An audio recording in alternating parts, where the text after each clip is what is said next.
There, right there. Let's start there.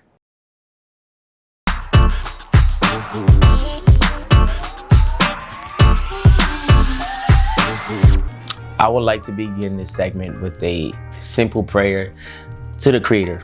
But if you would like to repeat after me, please feel free.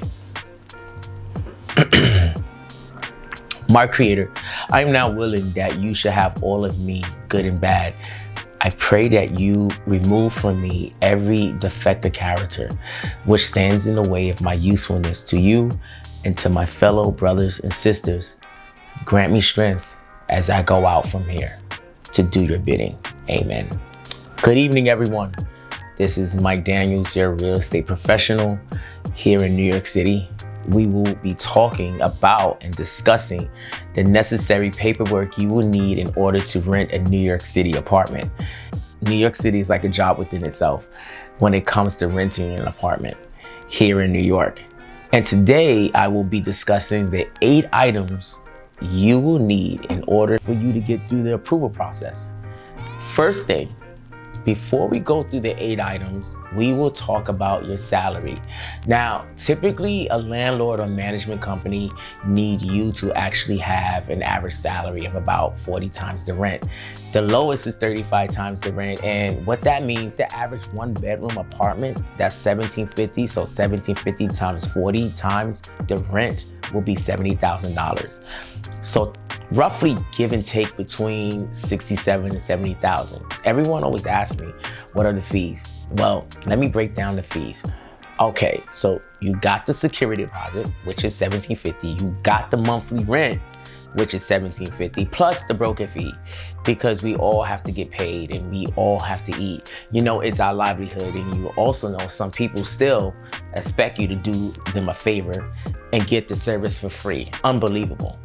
So you're paying for a service, but the broker fee can either be $1,750, which is the 1-month fee, depending on the broker and the relationship they have with the management company and the landlord, or if the broker has a team of people that they work with, like between other agents called co-broking, which means they work with other brokers to help you find a unit. They usually will charge you up to 15% or anywhere between 12 to 15% of the annual.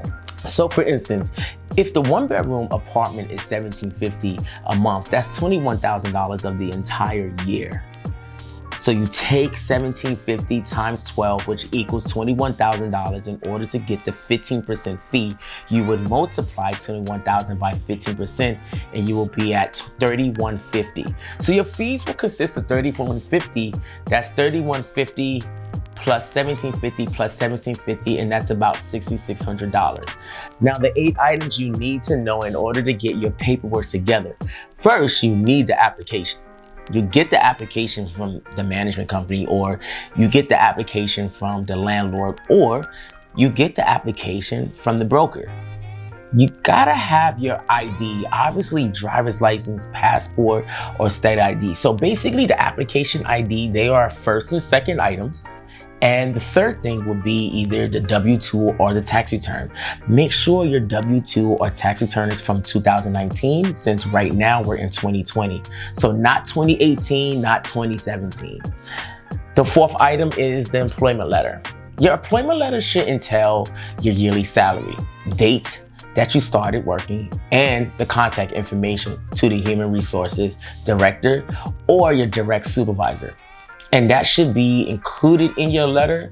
The fifth will be, and before we go into the employment letter, if you are a freelancer, and a lot of artists who are freelancers are always looking for a place to stay without the necessary paperwork, they would need a 1099. So say like they don't have a W-2 or a tax return, they will have a 1099. And if you as an artist need to establish yourself as an independent contractor, I will have another video at a later date explaining how to find an apartment as a freelancer. Now, the fifth thing you must have are 2 recent pay stubs. You know, if you are getting paid weekly or bi-weekly, you will have your recent pay stubs of that current month. The sixth item will be a landlord letter. Now, the landlord letters should entail how much you've been paying, such as your current rent, if you've been on time, and how long you've been at that residence. If you don't have a landlord letter and this is your first apartment, they may ask you for a guarantor. And the guarantor is a person that is actually co-signing the unit for you. If you do not have all this paperwork, you need a guarantor, but not an international guarantor. You will need a U.S. territory guarantor, anyone within the United States. And they actually have to fill out the application and pay the application fees. The seventh item are the two most recent bank statements. So you need the two most recent bank statements. So if we are in September right now, you will need July and August. And the eighth item, which is the most important, is your credit report and your FICO score. The average FICO score, where you know they won't really look down on you as far as you qualifying for the unit or to approve you for this apartment, I would say between 630 and 640 of the credit score.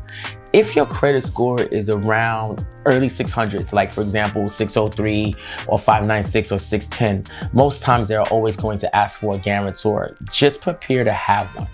Also, when you get your employment letter, please have the employment letter 2 weeks before you start looking for a unit.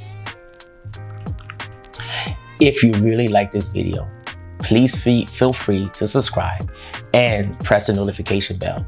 And don't forget to press like.